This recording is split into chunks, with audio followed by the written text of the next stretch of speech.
और कहावत है, लालच बुरी बला है। ना लालचाना अच्छा है, लेकिन लालच में आना अच्छा है। हाथ कुछ नहीं आता, उल्टे जो हाथ में होता है वो चला जाता है। आपको क्या लगता है कि संसद में कांग्रेस का स्कोर भी 98 से क्या 0 हो जाएगा? ये सवाल क्यों है, इसके पीछे की वजह इसकी जमीन बताता हूं मैं। क्योंकि ज्यादा दिन हुए नहीं जब चुनाव प्रचार में खूब खटाखट टकाटक फटाफट हुआ था।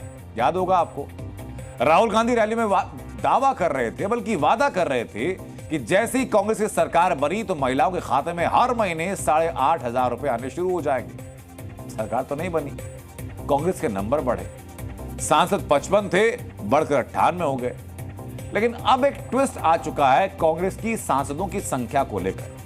ट्विस्ट ये कि संभावना है कि कांग्रेस के जो 98 सांसद हैं वो वापस सदन के अंदर 0 हो जाए, क्योंकि इलाहाबाद हाईकोर्ट में याचिका दाखिल हुई जिसमें कांग्रेस की गारंटी कार्ड योजना को रिश्वत बताया गया। इस याचिका में 3 मांगे की गई हैं। पहली मांग कि कांग्रेस के 98 सांसदों को अयोग्य घोषित किया जाए। दूसरी मांग, कांग्रेस का चुनाव चिन्ह जब्त किया जाए, रजिस्ट्रेशन रद्द हो। और तीसरी मांग कि 8500 रुपए को नोट के बदले वोट का लालच माना जाए। कांग्रेस ने 8,500 का लालच दिया, गरीब, दलित, अल्पसंख्यक महिलाओं को दिया। चुनाव आयोग ने इस गारंटी कार्ड पर रोका था। 2 मई को कांग्रेस को एडवाइजरी भी दी थी और चुनाव के नतीजे के दिन कांग्रेस दफ्तरों पर भीड़ भी लग चुकी थी। आपको तस्वीरें वो याद होंगी, लखनऊ के अंदर तो महिलाएं पहली किस्त लेने पहुंच गई थी। इस याचिका में कहा गया है कि वोटर्स को 8500 रुपए महीने की पेशकश सीधे सीधे लालच था और यह जन प्रतिनिधित्व अधिनियम की धारा 121(1)(a) का उल्लंघन है।